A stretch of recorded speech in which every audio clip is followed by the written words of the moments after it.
Welcome to Only Reddit Updates.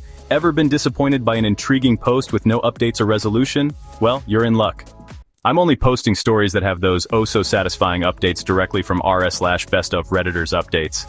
I'm a fan of these Redditors, and their stories with updates and conclusions are a chef's kiss.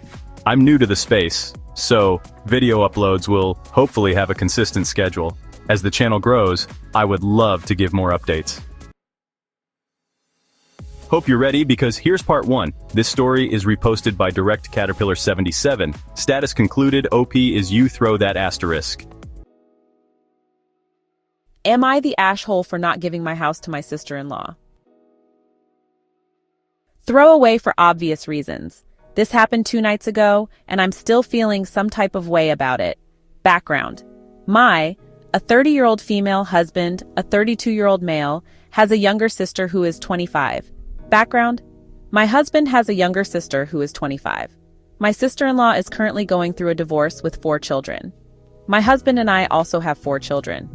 My husband and I live on a very quiet country back road in our little town, us and his family being the only residences on the road. So both his sisters and their families, and his parents, live within walking distance of our house. My husband and I have been married for 7 years. My husband bought the land we live on from his parents when he was 18, and when we got married, we built a house on it. We designed our house with a big family in mind, and designed it to be our forever home. It has never been a thought to move or look elsewhere. My sister-in-law is going through a divorce. She is struggling, to say the least. She was in a very toxic relationship with her ex, with her contributing just as much as he was, and he filed for divorce and moved out, leaving the 4 kids with her. My mother-in-law called my husband 2 nights ago and asked if we would come over for a chat. We get there, and my in-laws and sister-in-law are sitting on the couch like they were staging some kind of intervention. It was just really strange.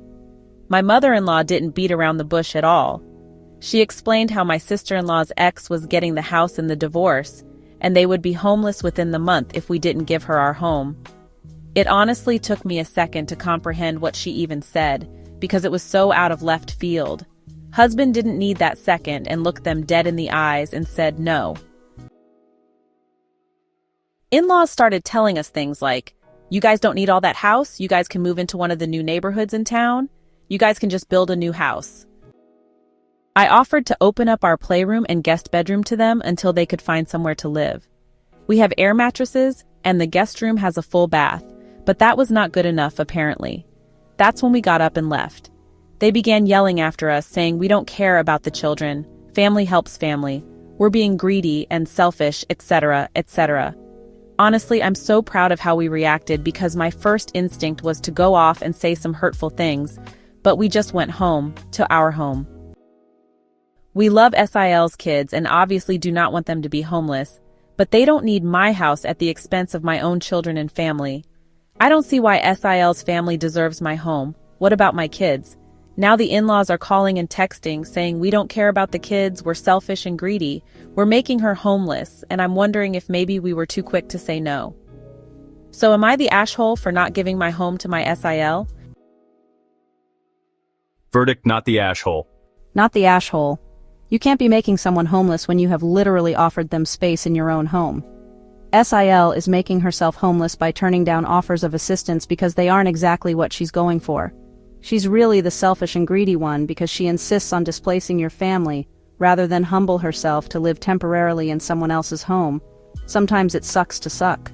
But word to the wise, take your offer off the table. You've already seen they are willing to resort to anything to get you to bend or cave. They aren't interested in respecting you or treating you with dignity. When SIL gets desperate, she may finally agree to your offer, but that doesn't mean the bullying will stop. Likely it'll get worse and she'll try to make your life miserable from within your own home until you're forced to consider kicking her out. And then the guilt trips will get 1,000 times worse as you are now literally kicking her out onto the street. Instead, call their bluff. We are very disappointed with how little respect this family has for our family, our children, and our own home. In light of this, the previous offer to open up the playroom to SIL is no longer on the table, as we feel it would be a mistake to try and share space with someone who clearly has no respect for us. We rest easy in knowing that all the rest of you, who are clearly not as greedy or selfish as us, are likely waiting with open arms to accept SIL and her kids into your homes, so she will have somewhere to go without our offer. OP responds. My husband has already told SIL that she isn't welcome anymore, but honestly, if it came down to it, I would take the kids in a heartbeat. They didn't ask for this, and they're struggling so much, but honestly, if it came down to it, SIL can sleep in the shed. Sushi Bando Box asks. How is the ex getting the house if she's the one with the kids? Assuming that they're his kids, that is. OP says the house is his, bought and paid for by him, without her contributing a cent, so that definitely factors in. But from my understanding, she can't buy him out, because she has no money, and the in-laws can't or won't buy him out either. And I'm also understanding that he is paying quite a pretty penny in child support, so I don't think she would get the house paid for by him and child support. She may have had to pick one or the other, and I can say with certainty she would choose child support money. Dogmother123 replies. Your in-laws are old, their family is grown up now, they don't need their house.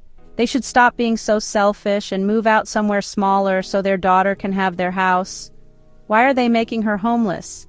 Why don't they care about their grandkids? How is any of that reasonable? Not the ash hole? OP responds.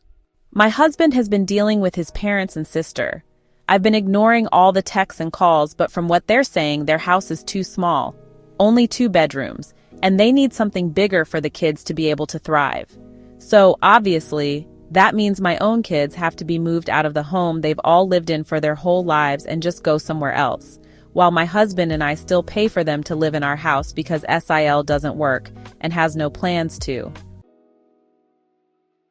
Very easy, not the ashhole. When I read, "You don't need all that house," I did, in fact, scoff at the audacity. If they feel this strongly, then clearly they would be down to sign over their house and property to their daughter. They also show no care for their potentially homeless grandkids, as Dogmother123 pointed out. I always wish we could get their entitled responses to if it's so important. Why don't you give up your space instead? But we already know they won't. The lack of awareness running through this part of the post is glaring. Part 2. Update. March 20th, 2024, 6 days later. Putting here because it won't let me update in the post body. So, as a lot of you and myself thought, SIL was lying about a lot. Not gonna go into too much detail because it's seriously years worth of lies. But my husband and I called the ex-BIL, and we 100% fully believe everything her ex told us. He has no reason to lie to us and said over and over he just wants the best for his kids and he is trying his best not to do anything that could possibly harm him in a court of law. She lied about him getting the house, lied about how much she was going to get in child support, lied about how often she would have her children. Something else that came out is that her oldest child is not even her ex's child. Just so many lies. We feel so incredibly stupid and deceived and disgusted, to be honest. We told my in-laws everything he had said and they were upset to find out she had been lying. But they kind of doubled down, saying she must have had a good reason. She's backed into a corner. She's really going through a tough time and a bunch of other nonsense. We told my in-laws everything he had said and they were upset to find out she had been lying. But they kind of doubled down, saying she must have had a good reason. She's backed into a corner. She's really going through a tough time and a bunch of other nonsense. SIL was called and asked to come and join us. She, of course, took zero accountability for the lying and sneaking, and was screaming at us about how gross we were for going behind her back to her ex, how she will never trust us again because we betrayed her. She also let us know that she was asking for our house because she truly feels like we had actually built it for her. Our kids' rooms were how she would have designed them herself. She would love to cook in my kitchen. She loves my bathroom layout. Basically, everything about my house is how she would have built it herself.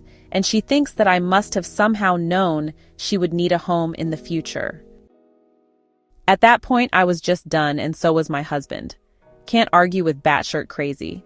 We left to a whole lot of screaming about no longer being family and to not expect to see them again. It's been a crazy few days since then. We hired a friend of my husband's to put up a privacy fence around our entire property and added extra cameras to our security system. We have a good friend of our family, not husband's, on the police force, and let him know the situation so he knows if he gets a phone call from us that it's serious. I think SIL thought that she could have my house because she loved it. That's kind of it. She wanted it, so thought she deserved it. I guess she was either planning to sell her house at some point or maybe rent it out. I have no idea. And I really don't think she had thought that all the way through. She just thought that if she told us all she was losing the house, then we would feel obligated to help in the way she wanted. So I hope this clears up some questions. I know I feel at peace with the situation. My husband has been grieving a bit. He's sad that his parents have chosen a liar over a man who has done everything for his family, never hesitated to help, and only ever been a doting son, but I think this is for the best. They don't treat him the way he deserves, and I'm glad to be rid of them. I'm sad for my kids and the situation this puts them in, but my family has enough love for everyone.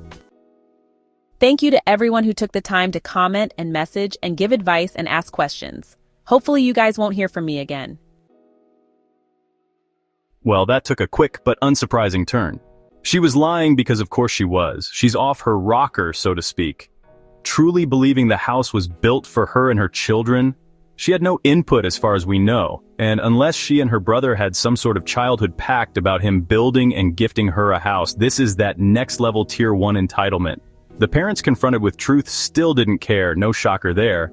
I'm glad to see they are reinforcing their security measures and putting separation between the husband's side of the family and their nuclear family. Final verdict: op is not the ash hole, but her in-laws are major entitled ash holes. Thanks for joining me today. I'm glad we got to enjoy this ride together. I may develop a scoring system for these AITA posts. Comment if you have any suggestions, similar experiences, takes, or stories on this situation.